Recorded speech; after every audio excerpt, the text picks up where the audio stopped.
fact that there are no strict laws that governs or guides tenants. For like 2 years now, and I have not seen one person ask me to pay 1 year. I like this city because of the job opportunities. It's unfortunate that this time in our country we're still experiencing this kind of killings, senseless killings, unprovoked killings. I think for the government, there are a lot they can do. Security is something that every government should. Government have to unravel who are the people behind these killings, these senseless killings. It's unfortunate we have a situation where there are, people are alleging the killing have some tribal colorations, religious coloration. So it makes it difficult for us to say specifically, this is what must be done. But then the truth is, if the government is sincere, they must have to find the root cause of these senseless killings, and from there it will be easier for us to say, okay, these are the measures to be taken. Let's look at the police architecture. The people in the police, are they being paid well? Are they being motivated to do their work? If no, then let's start from there. And then, security is supposed to be everybody's business. In our own neighborhood, if we see something that is unusual, then we must have to raise alarm. And one other problem is, if we hear something happening, yes, it's happening in Owo, and every one of us are careless and then feeling as if it is just in Owo. What are we doing to make sure such occurrence does not also happen where we are presently? What happened in Owo, in Ondo State, has been happening in the northern part of the country before, and the government are not really doing anything concerning this. What I think they can do is that the federal government should try to talk to the security department of this country, like the army, police and other things. They should come together and team up and look at what they can do to find the lasting solution for the problem. I feel very like the government is not doing enough in terms of security. They should have stopped the killings. They should have deployed security forces to those places that actions takes place in that regard.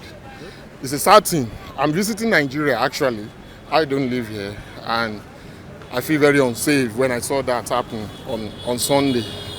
And for the outside world, it's a very bad representation for our country. Nigeria needs to get its act together. The government needs to do things to make sure that the country can progress economically. But we need security first. We need electricity. We need good roads. The roads are bad. There might be political undertones. We do not know. We can only conjecture, and think what might be the cause. But the fact is that some people are intent in doing harms. To start with, I think I would like to commiserate with the Ondo and the Owo, the entire nation of Nigeria. The only thing we can do is to pray to God, because like somebody said on national TV this morning, that he is looking at that this thing is between, they want to turn it to religious disease. No. We should not forget about when they bombed mosque at Abuja, they bombed at most city in Kano. But let's just pray and hope that God will help us. I cannot call this a religious war because it's not the first time this will be happening in Nigeria. It has been happening in another part of Nigeria, and the reason why we're not really serious about it because it has not come to the southwest the way it's supposed to. But now it's happened in the southwest. That's why you see all this noise around. The government should have taken the proper measures.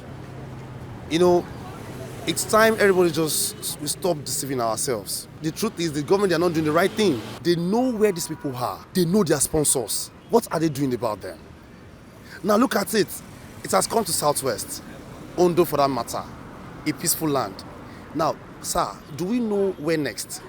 With the look of things, I believe the federal government needs to improve on the security. That's number one. Because if you look at the security challenge in Nigeria as of today, it's unbearable, and it's nothing to write home about.